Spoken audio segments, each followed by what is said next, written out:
Capítulo 3. La masonería. Cita Constituciones de Anderson.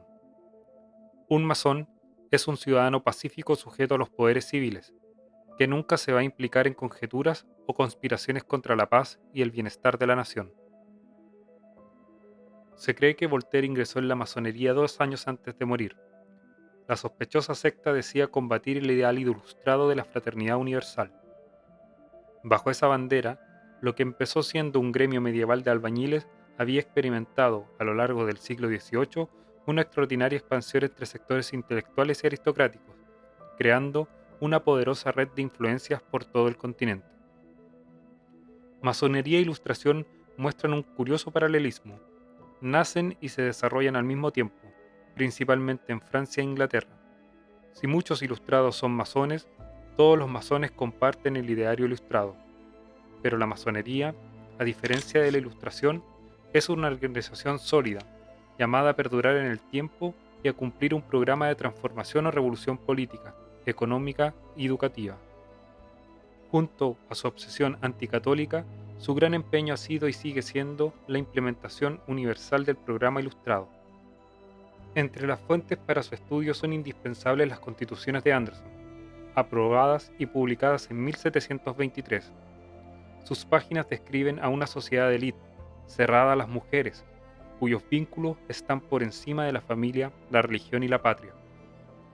La masonería era y es una sociedad compleja, mal conocida a causa de su secretismo, con enorme influencia en los cambios sociales y políticos de la modernidad. Asociación paradójica, de gentes que rechazan las iglesias y se reúnen en capillas oscuras, de varones cultos que recurren a ritos y símbolos esotéricos, a veces satánicos, de liberales que fundan una secta, se integran en logias clandestinas y conspiran para cambiar la sociedad. La relación entre la masonería y la Revolución Francesa fue más que estrecha, pues fueron masones los principales revolucionarios. Mirabeau, Desmoulins, Marat, Danton, Westermann, Lafayette, jefe de la Guardia Nacional, Brouquet de Lisle, autor de la Marsellesa, y el doctor Guillotin. La historia muestra, desde entonces, la participación de los masones en numerosos procesos revolucionarios extraordinariamente cruentos. Esa acción subversiva quizás ha estado cargada de las mejores intenciones, pero su presunta bondad no deja de ser discutible y utópica. En 1792, recién fundada la República Francesa, la Catedral de Notre Dame fue profanada y el culto católico fue sustituido por el culto de la razón y la libertad. En 1793, después de cortar la cabeza a Luis XVI, se desató una implacable persecución religiosa contra los católicos de la Vendée, desobedientes contra el nuevo régimen. Una represión visceral provocó más de 100.000 muertos en esa región. Lo cuenta Julio Verne en una breve novela rigurosamente histórica, El Conde de Chantillon.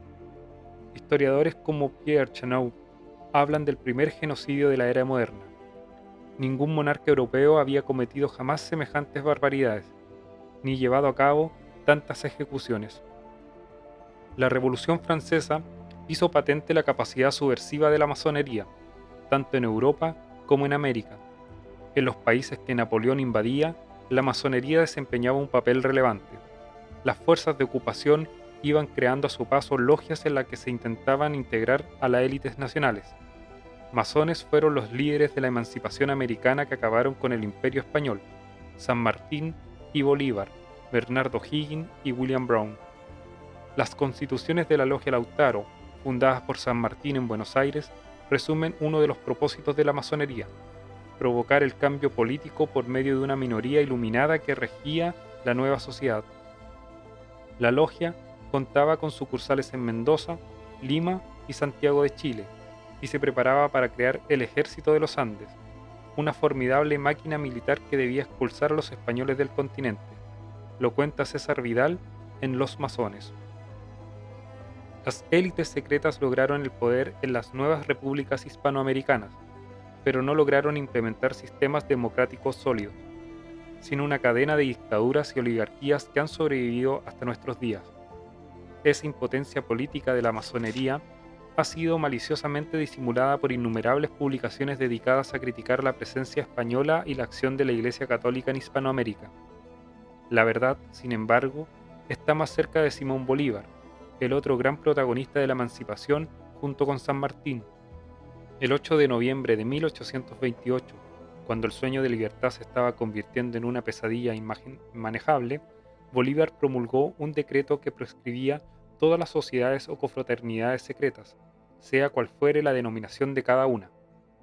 El decreto no parece caprichoso ni exagerado, sino fruto de una reiterada constatación. Tanto en Colombia como en otras naciones, las sociedades secretas sirven especialmente para preparar los trastornos políticos, turbando la tranquilidad pública y el orden establecido, ocultando todas sus operaciones con el velo del misterio. Hacen presumir, fundamentalmente, que no son buenas ni útiles a la sociedad.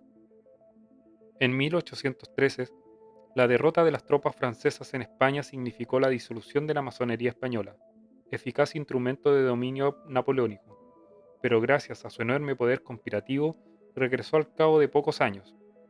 El novelista Pérez Galdós, en uno de sus episodios nacionales, El Gran Oriente, la describe así: un hormiguero de intrigantes, una agencia de destinos, un centro de corrupción e infames compadrajos, una poderosa cuadrilla política que solo se ocupa de levantar y hundir adeptos, de impulsar la desgobernación del reino.